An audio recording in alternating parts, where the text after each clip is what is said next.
Hello guys, welcome to my channel. आज हम बात करने वाले हैं गोल्ड के बारे में कि गोल्ड का ओवरव्यू क्या है।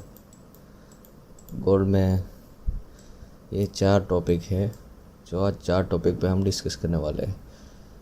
मार्केट का ओवरव्यू क्या है गोल्ड का, हम कैसे ट्रेड आइडेंटिफाई कर पाएंगे बैक टेस्टिंग के ज़रिए, और उन ट्रेड का लॉजिक क्या होना चाहिए और उन ट्रेड में साइकोलॉजी क्या होनी चाहिए।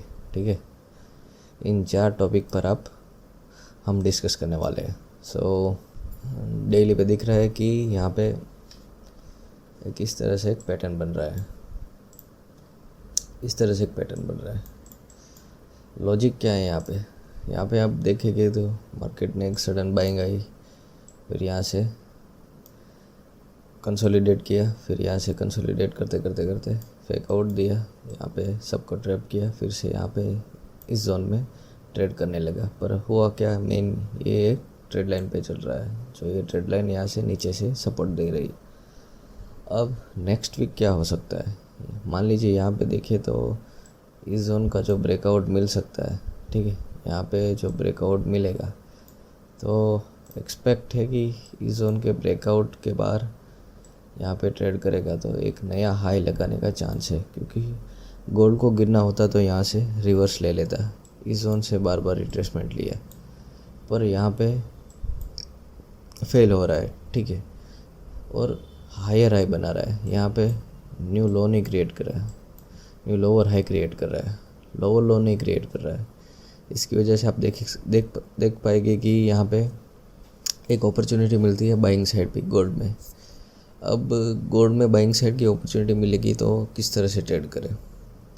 मान लीजिए यहाँ पे कोई भी ब्रेकआउट दे पाए, ठीक है, पर गोल्ड इतना हायर प्राइस पे चला गया है तो यहाँ पे क्या होगा, स्पाइक्स बहुत लगेंगे बड़े बड़े। आप देख सकते हैं ये जो स्पाइक्स लगे हैं, यहाँ पे जो लग रही है स्पाइक्स, ये बिग बन रहे हैं, तो आपका एसएल जाने के चांस बहुत है। पर मैं एक्सपेक्ट कर रहा हूँ कि आप कोई भी ट्रेड ले वो स्विंग लो के बेसिस पे ट्रेड ले। मान लीजिए क्वांटिटी कम रखे पर ट्रेड इस तरह से ले, क्योंकि इससे क्या होगा कि आपका एसएल कम जाएगा और बेनिफिट ये रहेगा कि आपका टारगेट अचीव हो पाएगा।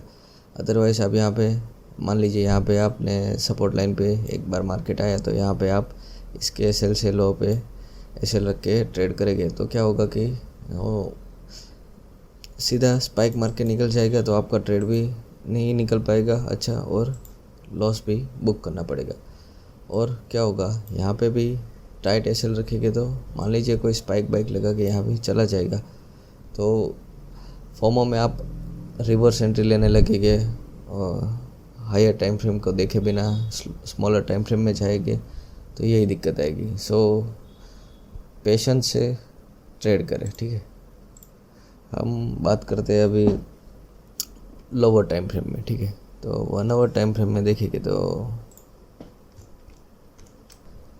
यहाँ पे आप देख पाएंगे कि यहाँ पे एक मार्केट एक जोन क्रिएट कर रहा है, ये चैनल पैटर्न बना रहा है, यहाँ पे ट्रेड कर रहा है इस तरह से, देख पाएंगे आप। फिर क्या कर रहा है, यहाँ से ब्रेकआउट दे के निकल रहा है, फिर यहाँ पे रिट्रेसमेंट भी ले रहा है, फिर यहाँ से कंटिन्यू बाइंग आ रहा है। अब मान लीजिए हम ये ट्रेड लेते तो हमारा लॉजिक किस तरह से रहता, हमें ये ट्रेड लाइन तो मिल ही जाती, आइडेंटिफाई करते तो, ठीक है। ये ट्रेड लाइन मिलने के बाद क्या होता, हम जितनी बार भी यहाँ पे और यहाँ पे और यहाँ पे हमें बाइंग साइड की कोई भी अपॉर्चुनिटी मिलती तो हम ट्रेड करते प्लान, ठीक है। तो यहाँ पे बाइंग साइड के ट्रेड प्लान करने में क्या होगा, मान लीजिए यहाँ पे हम फिबोनाची एक लगाते हैं, ठीक है, इस जोन पे।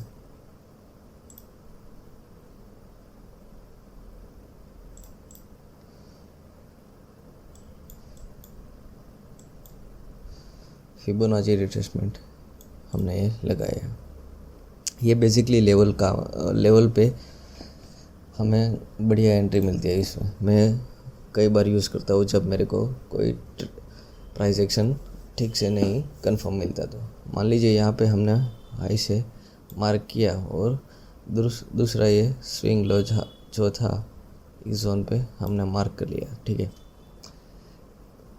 हाँ, मान लीजिए यहाँ पे हमने इस जोन पे कोई भी ट्रेड नहीं लिया, ठीक है, यहाँ पे ही ट्रेड प्लान किया।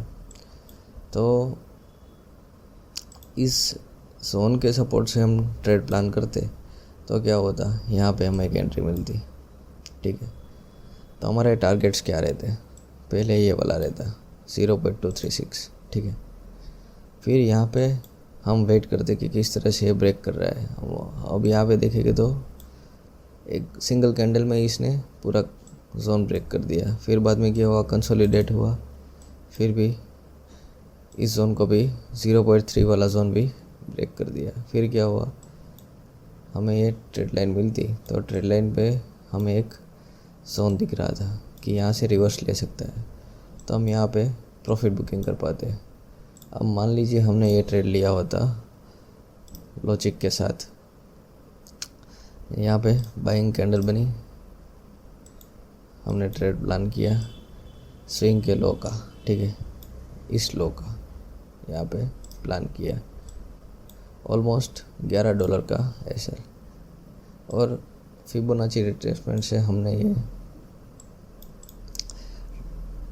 एक लेवल आइडेंटिफाई किया, और साथ ही साथ दूसरा कन्फर्मेशन भी मिल रहा था ये चैनल पैटर्न का, ठीक है। तो ये चैनल पैटर्न का कन्फर्मेशन मिलने के बाद क्या हुआ, हमें श्योरिटी मिली कि यहाँ से हमारा प्रॉफिट बुक हो पाएगा इस जोन पे, ठीक है। तो ऑलमोस्ट हम चेक करेंगे तो हमें $11 के स्टॉप लॉस में, मान लीजिए $12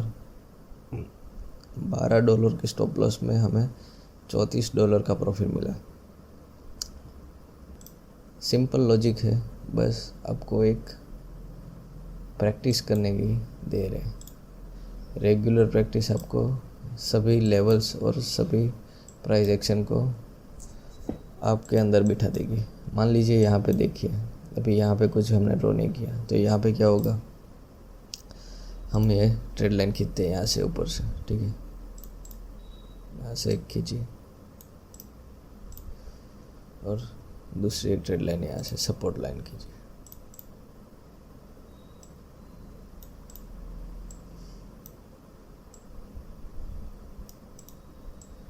तो यहाँ पे क्या हुआ, एक जोन बना चैनल पैटर्न जैसा, यहाँ पे ट्रेड कर रहा है मार्केट। अब मान लीजिए यहाँ में हमें यहाँ पे कोई परफेक्ट एंट्री नहीं मिली, क्योंकि ये जोन पे हमें ये वाला लेवल और ये वाला लेवल और ये 3 लेवल बनने के बाद हमें एक सेटअप मिलता कि इस तरह से मार्केट वर्क कर रहा है। तो मान लीजिए हमें यहाँ पे कहाँ एंट्री मिलती, एक यहाँ पे एंट्री मिलती, क्योंकि हमें ऊपर की ट्रेड लाइन खींच डालते तो हमें यहाँ पे सेलिंग की एक अपॉर्चुनिटी मिलती इसके टारगेट से। तो वो भी टारगेट अचीव हो गया, आप देख पाएंगे यहाँ पे इस जोन के टारगेट रखने पर ये भी अचीव हो गया, ठीक है। और दूसरा क्या हुआ, इस तरह से ये जो जोन ब्रेकआउट हुआ, मतलब मान लीजिए ये सपोर्ट लाइन लिया, तो सपोर्ट लाइन पे भी एक बाइंग अपॉर्चुनिटी दिखी, तो सपोर्ट लाइन पे बाइंग अपॉर्चुनिटी के साथ भी हमें एक ट्रेड मिल सकता था।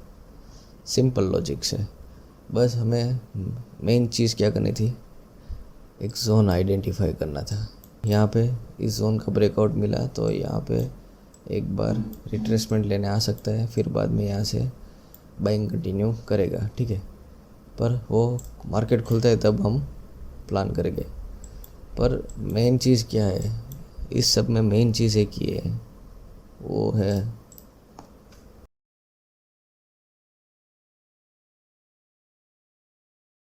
मेन चीज़ यही है कि हमें वेट करना है कि हमारा ट्रेड कहाँ पे, किस जगह पे हमारे लेवल पे आना चाहिए। क्योंकि हमारे लेवल पे आएगा तो हमारा पहला चीज़ क्या होगा, हमारा लॉस फिक्स होगा।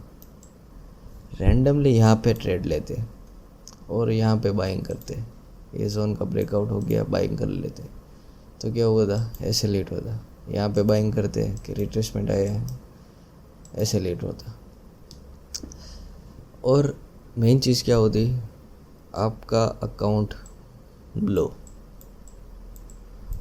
यह चीज़ ना हो, इसकी वजह से ही वेट करना बेटर है, क्योंकि वेट करके अपॉर्चुनिटी फाइंड करके आप ट्रेड ढूंढोगे, आपको अपने ट्रेड पे कॉन्फिडेंस आएगा।